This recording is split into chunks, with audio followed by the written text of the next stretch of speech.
খাদিজা মুহাম্মদ আমার বাপ দাদার ধর্ম আমি ছাড়তে পারবো না, এরকম লোক এখনো আছে না নাই?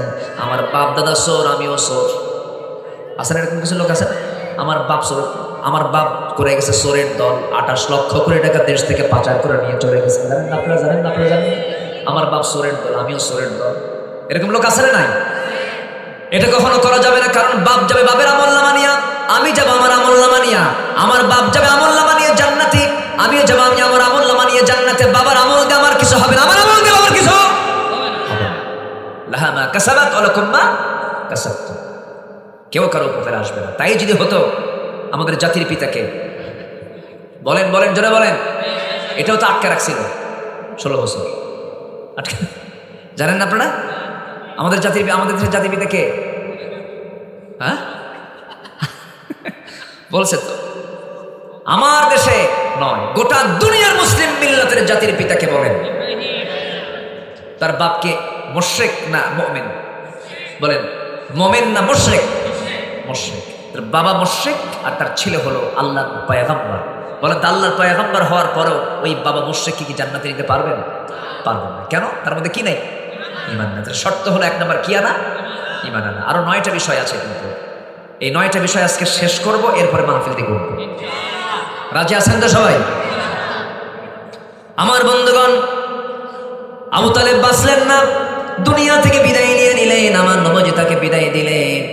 তার 2টা কলিজার টুকরার সন্তান আলীকে কাছে নিলেন, জাফরকে কাছে নিয়ে বলছেন, জাফর রে, আলী রে, তোর বাপকে হারাইছে, তোর আমার সাথে থাক। সবচেয়ে কম বয়সে ইসলাম কবুল করেছেন সাইয়েদনা আলী রাদিয়াল্লাহু তাআলা আনহু। ছোট্ট মানুষ, কালেমা পড়েছেন তিনি ছোট্ট বয়সে। আমার নবীজি দুজন তার আপন চাচার 2টা সন্তানকে সাথে নিয়ে তিনি সময়গুলো কাটাতে শুরু করলেন। 3 দিন যেতে না যেতে আম্মা জান খাদিজা নবীর কাছে এসে বলছেন, ইয়া রাসূলুল্লাহ, শরীরটা ভালো না, মনে হয় আমি বাঁচব না, দুনিয়া থেকে বিদায় নিয়ে নেব। আমার নবীজি বলছেন, খাদিজা, চাচাকে হারিয়েছি, ক্ষতটা সারে নাই, তুমি আজকে কি বলো? এবার তিনি বলছেন, ইয়া রাসূলুল্লাহ, শরীরটা আমার ভালো যাচ্ছে না, সন্তানগুলো দেখে রেখে আমি মনে হয় বাঁচব না, দুনিয়া থেকে বিদায় নেব, আমি দুনিয়া থেকে চলে যাচ্ছি। ইয়া রাসূলুল্লাহ, আপনি আমাকে মাফ করে দিয়েন। আমার নবীজির মাঝ থেকে 2জন মানুষ যখন দুনিয়া থেকে বিদায় নিলেন, নবীজির ঘুম ধরে না। আমুল হুজুন, ওই বছরটাকে চিন্তার বছর বলা হয়। নবীর জন্য বড় চিন্তায় পড়েছিলেন। এতদিন পর্যন্ত আবু জাহেলরা সাহস পায় নাই। যখন আবু জাহেল রাসূলকে মোকাবেলা করতে আসতো, সেই সময় সামনে বাধার প্রাচীর হয়ে আবু তালেব দাঁড়াতেন। আর ধনাঢ্য খাদিজা, ধনীদের দাম সমাজে একটু কম হয় না বেশি হয়? আসতে কমেন না, কম হয় না বেশি হয়? কারণ টাকার প্যাঁচ লাগায় দিলে, টাকার শর্ট লাগায় দিলে কিন্তু সব জায়গায় শর্ট, ঠিক কিনা বলেন? এই বিষয়টা খুব গুরুত্বপূর্ণ ছিল। খাদিজা বিশাল সম্পদের তিনি ধনকুবের, তিনি একজন ধনী ছিলেন। ওইদিকে আবু তালেবের প্রভাব, এই 2টা শক্তি নবীর পক্ষে খুব কাজ করেছে। কিন্তু 3 দিনে যখন এই 2জন মানুষ বিদায় হয়েছে, আমার নবীর পাশে কেউ নেই। আবু জাহেল মহা খুশি, মোহাম্মদ এখন তোমাকে দেখবে কে?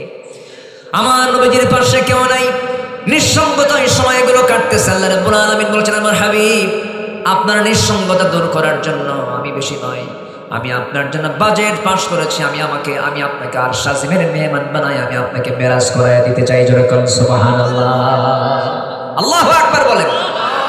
আমার নবীর মতো সফর পৃথিবীর কেউ করতে পেরেছে? কিয়ামত পর্যন্ত কেউ পারবে? সামান্য এক মঙ্গল গ্রহে যায় আর চাঁদের দেশে চিথে পড়ে থাকে, আছে না? বলেন তো, চাঁদে গেছে, ঘুরে আসছে, মঙ্গল গ্রহে গেছে, ফিরে আসছে, আর কি দেখছে? সূর্যের কাছে যাওয়ার ক্ষমতা আছে? লক্ষ লক্ষ ডিগ্রি সেলসিয়াস যার তাপমাত্রা, ক্ষমতা আছে, গেলেই তো জ্বলে শেষ হয়ে যাবে। সূর্যের কাছে যাওয়ারই ক্ষমতা নাই। হ্যাঁ, যদি চেষ্টা করতে পারে, তারকার দেশে হয়তো চেষ্টা করতে পারে। তারকার দেশ আরো কাছে না আরো দূরে? তারকা বড় না সূর্য বড় আকারে? কোনটা বড় বলেন? দূরে থাকার কারণে ছোট দেখা যায়, কিন্তু সূর্যের চাইতে এক একটা তারকা আছে 33 কোটি গুণ বড়। আল্লাহু আকবার বলেন। অসংখ্য তারকা আল্লাহ পাক আকাশে সব আলোকিত করে রেখেছেন। রাতের বেলা চিকমিক দেখা যায়, কিন্তু এগুলো ছোট না, অনেক বড়, বিশাল বড়, কল্পনার বাইরে। এখন কেউ যদি চেষ্টা করে একটু তারকার দেশ দেখতে যাবে, বিমান হেলিকপ্টার হবে না, নভোযান লাগবে। লেটেস্ট নভোযান হচ্ছে অ্যাপোলো 11, যার ঘন্টার গতি হলো 39,000 কিলোমিটার। ঘন্টায় চলে, ঘন্টায় 39,000 কিলোমিটার। ধরেন রওনা দিন, বিজ্ঞান বলছে রওনা দিলে পরে পৃথিবীর সবচেয়ে নিকটবর্তী যে তারকা, প্রক্সিমা সেন্ট্রাই সবচেয়ে নিকটবর্তী তারকার নাম, ওই তারকা